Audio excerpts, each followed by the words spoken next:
નમસ્કાર. અતુલ્ય આઈએએસ અને ગુજરાત કેરિયર એકેડેમીનું આ ડિજિટલ પ્લેટફોર્મ છે. હું ડૉક્ટર અતુલ સર તમારું સ્વાગત કરું છું. આપણે ગઈકાલના સેશનમાં comparative analysis point of view revenue તલાટી અને ડીવાયએસઓની પ્રિલિમિનરીની કેટલીક અગત્યની વાતોની ચર્ચા કરવા પ્રયાસ કર્યો. આજે રેવન્યુ તલાટીના રેફરન્સમાં અને ડીવાયએસઓના રેફરન્સમાં ખૂબ ઝડપથી આપણે એક માર્ક્સનું વેટેજ અને નંબર ઓફ ક્વેશ્ચન્સ આપણે તેની વાત કરીએ. સૌથી મહત્વની વાત એ છે કે એમસીક્યુ પોઈન્ટ ઓફ વ્યૂ જ્યારે આપણે ચર્ચા કરીએ ત્યારે એક એનો નેચર અને એક એના નંબર, આ બંનેની વાત કરી લઈએ. જ્યારે આપણે નેચરની વાત કરીએ છીએ અને નંબરની વાત કરીએ છીએ, નંબર બંનેમાં સરખા છે, નેચર બદલે છે. નંબર્સ બંનેમાં 200 છે ક્વેશ્ચન નંબર, રેવન્યુમાં પણ અને ડીવાયએસઓમાં પણ. આ 200 ક્વેશ્ચન્સને તમારે અહીં ડીવાયએસઓ માટે 120 મિનિટ્સ અને અહીં તમને 180 મિનિટ્સ મળે છે. હવે જ્યારે નંબર્સ અને નેચરની વાત આવે ત્યારે ગઈકાલે વાત આપણે કરેલી એ પ્રમાણે ક્યાંક જો કોઈ કોમન ક્વેશ્ચન્સ નીકળતા હોય તો તે, કોમન કન્ટેન્ટ્સ નીકળતા હોય તો તે, અને કોમન આઈડિયોલોજી આવતી હોય તો તેને આપણે કમ્બાઈન કરી શકીએ અને બાકીનું અલગ કરવું પડે, સ્વાભાવિક છે. રેવન્યુ તલાટીના રેફરન્સમાં જે મારી પાસે યાદી છે એ પ્રમાણે જોઈએ તો રેવન્યુ તલાટી માટે 200 માર્ક્સના જે ક્વેશ્ચન પેપર્સમાં જે 200 એમસીક્યુઝ તમને પૂછાશે, આ 200 એમસીક્યુમાં 20 ક્વેશ્ચન્સ ગુજરાતીના છે, 20 ક્વેશ્ચન્સ ઇંગ્લિશના છે, 30 ક્વેશ્ચન્સ પબ્લિક એડમિનિસ્ટ્રેશન, ઇકોનોમિક્સ તેના છે, 30 ક્વેશ્ચન્સ હિસ્ટ્રી, જિયોગ્રાફી અને કલ્ચરના છે. હવે સાથે science, technology, information technology 30 marks, international affairs, current affairs, national affairs, આ બધાના 30 માર્ક્સ અને 40 માર્ક્સ એ રીઝનિંગ, મેથેમેટિક્સ વગેરેની છે. હવે સૌથી પહેલી વાત તો એ છે કે જે રેવન્યુ તલાટીમાં કોન્ટેન્ટ પ્રમાણે જ્યારે માર્ક્સનું વેટેજ ઓલરેડી ડિક્લેર થઈ ગયું છે ત્યારે આપણે પરીક્ષાની તૈયારી એવી રીતે કરીશું કે જેમાં આપણને એ ખ્યાલ રહે છે કે આ સેક્શનમાં આ કોન્ટેન્ટ પ્રમાણે ક્વેશ્ચન આવશે. રેવન્યુ તલાટીમાં તમને 180 મિનિટ્સ મળે છે, તેમાં રીઝનિંગ, બૌદ્ધિક ક્ષમતા, ઇન્ટરપ્રિટેશન ઓફ ઇન્ફોર્મેશન, આ બધાનો સમાવેશ થાય છે.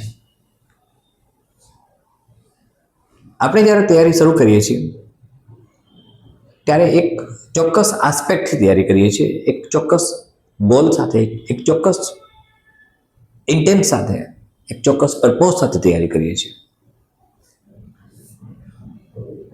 ગઈકાલના મારા લાંબા સેશનમાં મેં કહ્યું હશે કે ક્યાંક ફિલોસોફી એટેચ થાય છે. જ્યારે ડીવાયએસઓની મિત્રો વાત આપણે કરીએ છીએ ત્યારે તેમાં પણ 200 ક્વેશ્ચન્સ છે. જ્યાં સુધી મારી પાસે સર્ક્યુલર છે તે પ્રમાણે જોઈએ આપણે તો 20 ક્વેશ્ચન્સને રેવન્યુ તલાટીની જેમ ડિવાઈડ નથી કર્યા. જેમ ત્યાં ડિવાઈડ કરી અને 40 માર્ક્સ રિઝનિંગને આપ્યા, સામાન્ય બૌદ્ધિક ક્ષમતાને આપ્યા, જેમાં તાર્કિક અને વિશ્લેષણાત્મક ક્ષમતા, સંખ્યાઓની શ્રેણી, સંકેતનો ઉકેલ, kinship relationship, calendar, you know about the things like that, કે દર 11 વર્ષે કેલેન્ડર રિપીટ થાય છે, number system, ranking, interpretation of information, probability, જેમાં મોડ, મીડિયન સાથે power index, roots, LCM, HCM, percentage, simple compound interest, profit, partnership, time, speed, distance, work, wages, common concept of geometry, simplification with algebra, arithmetic, and ratio. So these are the concepts of 40 marks. Out of 200, 40 marks આ cover કરે છે revenue તલાટીમાં. હવે આ બાબતને જો આપણે બીજી રીતે મૂલવીએ તો એ 40 માર્ક્સમાંથી સ્ટાન્ડર્ડ 10થના મેથેમેટિક્સ સુધીનું લગભગ બધું જ કવર થઈ જાય છે. જે નથી થતું એની પણ ચર્ચા કરીશું આપણે. રેવન્યુ તલાટી સિવાય જ્યારે ડીવાયએસઓની વાત કરીએ આપણે, ત્યારે ડીવાયએસઓમાં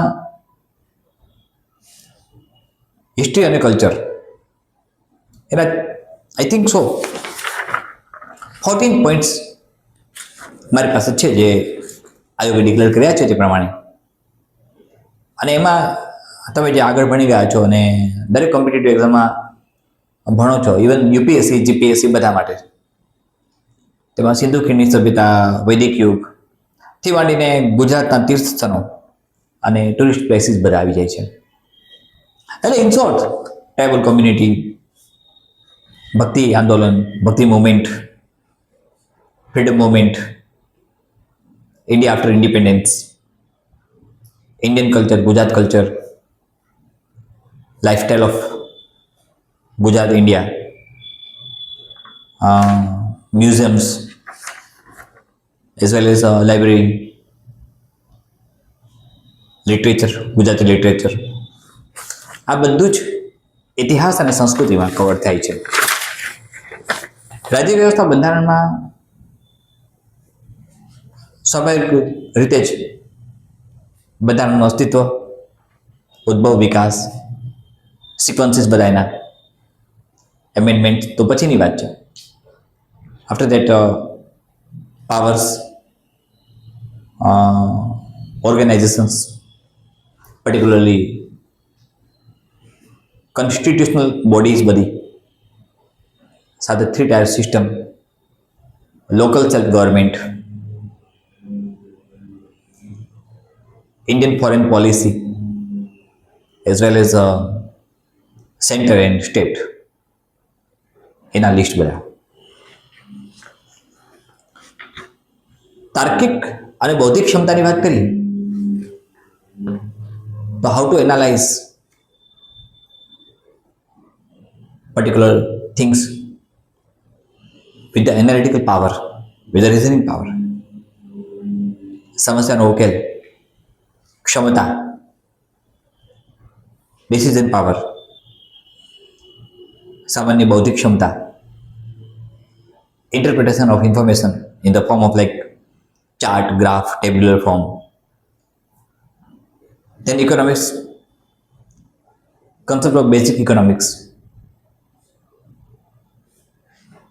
economics before independence in India, economics after independence in India, agriculture, main crops, all things concerned with the agriculture.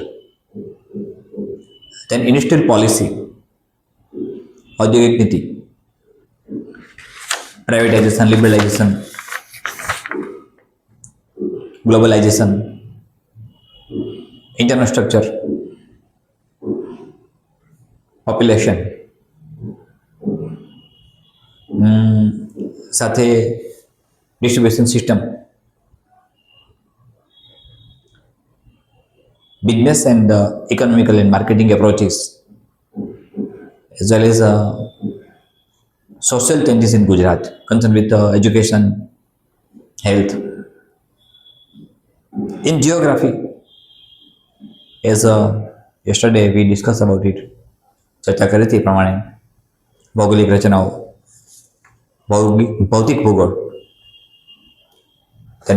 but naturally social geography, economic geography, and geography in broad aspect. Science technology, you know very well, બધી વાતોનો સમાવેશ કર્યો છે. The concept of science,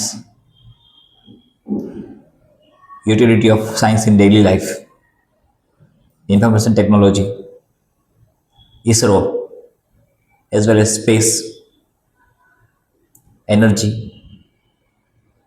resources, atomic policy of India, environmental science, biotechnology, nanotechnology, and different institutions which are concerned with the science and technology in India and at national level as well as international level also. તો આ બધી વાત જે કરી એ એવા અર્થમાં કરી છે કે તમને કયા પ્રકારે બંને બોર્ડ દ્વારા પ્રિલિમિનરી માટે ક્યાંક અલગ કરવામાં આવ્યા છે. હવે તમારી પાસે રેવન્યુ તલાટી માટે જે 180 મિનિટ્સ મળે છે અને અહીંયા તમને 120 મિનિટ્સ મળે છે, એટલે ક્વેશ્ચનનું સ્વરૂપ એ પ્રકારે આવશે કે જેમાં તમે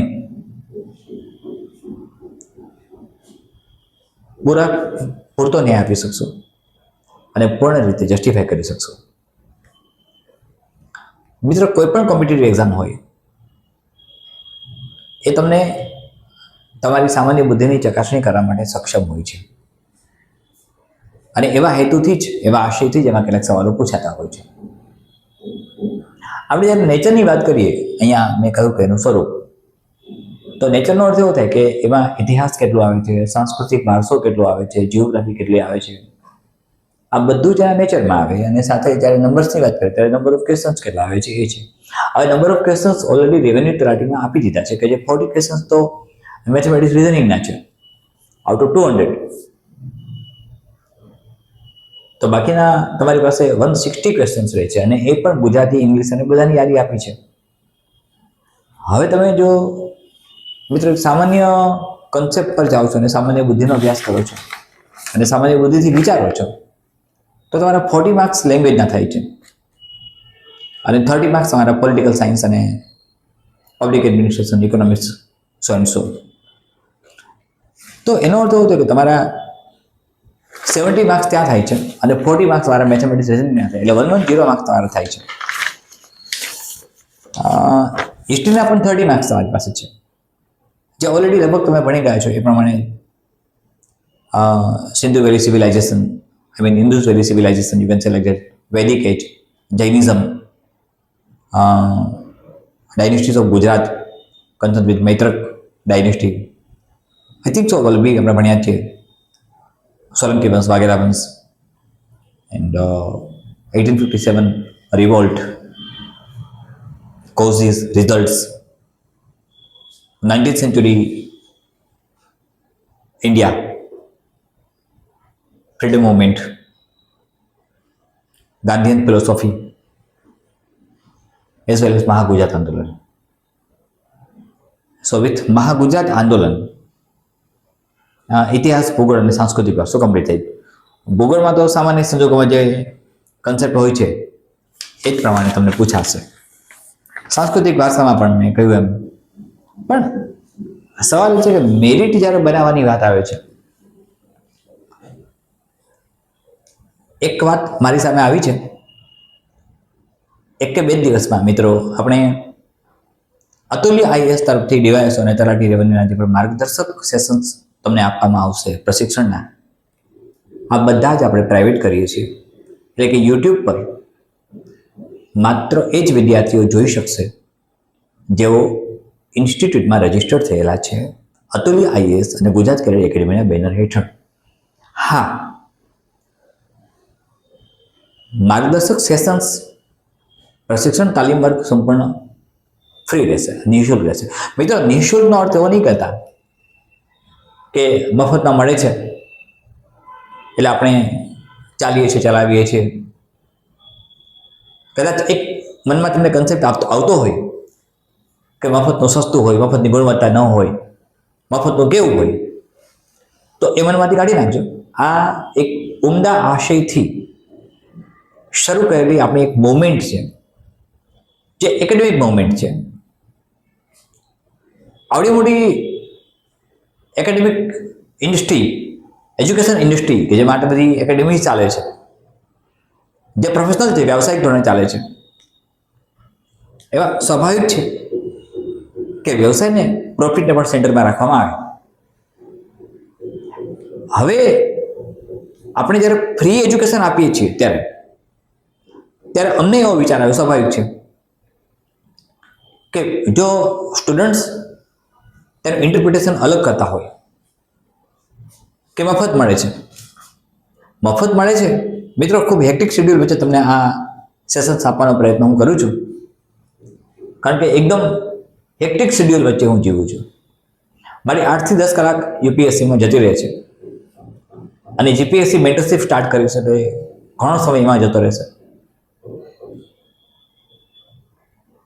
મહેનત સતત તમારે કરવાની છે, અમારી મહેનત કરાવવાની છે, પણ તમે જે મહેનત કરો છો એ મહેનત બરાબર પ્રોપર રસ્તા ઉપર જાય, પ્રોપર વે ઉપર જાય, તે ખૂબ જરૂરી છે. દિશા સૂચન હું કરતો રહું છું. બધે પહોંચી શકાતો નથી. ઘણા મિત્રો ઘણા પ્રકારના મેસેજીસ મોકલે છે હેલ્પલાઇન નંબર ઉપર. કદાચ પોસિબલ છે કે મારાથી રિસ્પોન્સ દર સમયે નહીં આપી શકે, એવું શક્ય બનશે કે દર વખતે રિસ્પોન્સ નથી આપી શકાતો, પણ મારો એવો ચોક્કસ પ્રયાસ છે, એક સંનિષ્ઠ પ્રયાસ છે કે અત્યારે તમને મળતું આ નિઃશુલ્ક પ્રશિક્ષણ તાલીમ વર્ગને મફતનું સમજીને સસ્તું ને સહેલું છે એમ ન માનશો. તમને ખબર છે કે તમે અતુલ્ય આઈએએસમાં જ્યારે મારા માર્ગદર્શન હેઠળ તૈયાર થવા માગો છો ત્યારે કઈ કક્ષાએ તમે જઈ રહ્યા છો, તમારી રેન્જ બદલાય છે. હવે પસંદગી તમારે કરવાની છે. મેં એકવાર વાત કરી કે there was an era and there is an era. એક એરા એવો હતો મારો કે જ્યારે સ્કેર્સિટી ઓફ રિસોર્સિસ હતા, સંસાધનો નહોતા, ઓછા હતા, ખૂબ ઓછા, ખૂબ જ લિમિટેડ. યુપીએસસી કે જીપીએસસીની તૈયારી કરવી હોય તો કશો, જીપીએસસી તો મેં આપી જ નથી, મને ખબર પણ નથી. મેં માત્ર યુપીએસસી માટે તૈયારીઓ કરેલી અને ઈશ્વરની અદ્ભુત કૃપાથી અને મારી ખૂબ જ પ્રચંડ મહેનતથી 21-22 કલાકની તમે કદાચ કલ્પના નહીં કરી શકો, અને કલ્પના કરતા પણ અચકાશો અથવા માનવા તૈયાર નહીં થાવ. Unbelievable for you, but it was કે 21-22 કલાકની મારી મહેનત અને પરમ કૃપાના બધાના આશીર્વાદથી હું મેન્સ ક્રેક કરી શક્યો સિવિલ સર્વિસીસની, અને ખૂબ જ સારા રેન્ક સાથે. તો તમને એ ખબર છે કે મહેનત પ્રોપર દિશામાં જવી જોઈએ. એ વખતે વર્ક હતું, અત્યારે બી 10 થી 12 કલાકનું વર્ક મારે થાય છે. યુપીએસસી મેન્ટરશીપ એબ્સોલ્યુટલી પેઇડ છે, જીપીએસસી મેન્ટરશીપ એબ્સોલ્યુટલી પેઇડ છે. આ પેઇડ રાખવાનું કારણ આ છે, યુપીએસસી બટ નેચરલ છે અને એટલે મફતનું છે એ માનીને રજીસ્ટ્રેશન ન કરાવો, મનમાં આવે ત્યારે વિડીયો જોવા, એ ન ચાલે. પ્રીમિયરિંગ કરે છે. આવતીકાલથી અથવા 1-2 દિવસમાં બધું બદલાય છે મિત્રો. જે લોકોને રજીસ્ટ્રેશન કરવું છે, હજી બાકી રહી ગયા છે ડીવાયએસઓ અને તલાટી રેવન્યુના, એ કરાવી દેજો, કારણ કે એ પછી એમને અનફોર્ચ્યુનેટલી આ વિડીયો સેશન્સ મળશે નહીં. રજીસ્ટ્રેશન કરાવી દો છો તો એમને નિઃશુલ્ક મળ્યા કરશે. હું મેન્ટરશિપની વાત નથી કરતો. મેન્ટરશિપ જીપીએસસી મેન્ટરશિપ એ પેડ છે. ડીવાયએસઓ અને રેવન્યુ તલાટી મેન્ટરશિપ જ્યારે આવશે મેન્સ માટે ત્યારે એ પણ પેડ રહેશે. તમે જ્યારે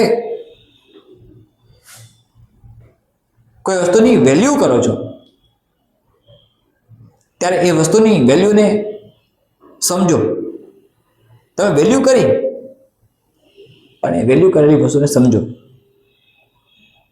એટલે મારો કહેવાનો અર્થ એકદમ સ્પષ્ટ થાય છે કે તમારા માટે સમય જ્યારે ફાળવું છું, હેક્ટિક શેડ્યુલ વચ્ચે પણ હું તમને સમય આપવા તૈયાર થયો છું, ત્યારે તમે પણ રજિસ્ટ્રેશન કરાવી લો ડીવાયએસઓ અને તલાટી રેવન્યુ બંને માટે. બંનેના ફોર્મ અવેલેબલ છે. બંનેના ફોર્મ્સ ગુજરાત કેરિયર એકેડેમીની વોટ્સઅપ કમ્યુનિટી લિંક ઉપર છે, ટેલિગ્રામ લિંક ઉપર પણ છે, ચેનલ ઉપર પણ છે. એટલે એ તમે કહેશો તો આજે આ જ સેશનની અંદર શક્ય હશો તો પીડીએફ આની સાથે જ રેવન્યુ તલાટી અને ડીવાયએસઓ આ બંનેની રજિસ્ટ્રેશન માટેની પીડીએફ ઇન્વોલ્વ કરી દઈશું. પણ તમે કન્ટિન્યુઅસલી મહેનત કરતા રહો, રજિસ્ટ્રેશન કરાવી લો. મિત્રો, એક અધ્યયન તમારા માટે એક સુંદર મજાની યાત્રા બની રહે એવું હું હૃદયથી ઈચ્છું છું. અને તમે પણ ઈચ્છો છો. સફળતા તમારી પાસે આવશે, સફળતા તમારી છે, પણ સફળ થવા માટે તમારે ક્વોલિફાઈડ થવું પડે છે અને ક્વોલિફાઈડ થજો. ફરીથી મળીએ છીએ મિત્રો. તમારી તૈયારી ચાલુ રાખો. જે લોકો રજિસ્ટ્રેશન નથી કરાયું એ ઇમિડિયેટલી રજિસ્ટ્રેશનને પ્રાયોરિટી આપે. જેમને નિઃશુલ્ક પ્રશિક્ષણ વર્ગ અને તાલીમ વર્ગમાં માર્ગદર્શક સેશન્સ, વિડીયો સેશન્સ જોઈએ છે એમની વાત કરું છું. નથી જોઈતા, ઇટ્સ ઓકે. તમે ક્યાંય કોર્સ સિલેક્ટ કરી લીધો છે, ઓકે. તમે જો માર્ગદર્શક સેશન્સ, વિડીયો સેશન્સ, નિઃશુલ્ક પ્રશિક્ષણ મેળવવા માંગતા હો તો તમારું રજિસ્ટ્રેશન ફરજિયાત છે. It is compulsory, it is mandatory. ફરીથી મળીએ છીએ મિત્રો. ધન્યવાદ.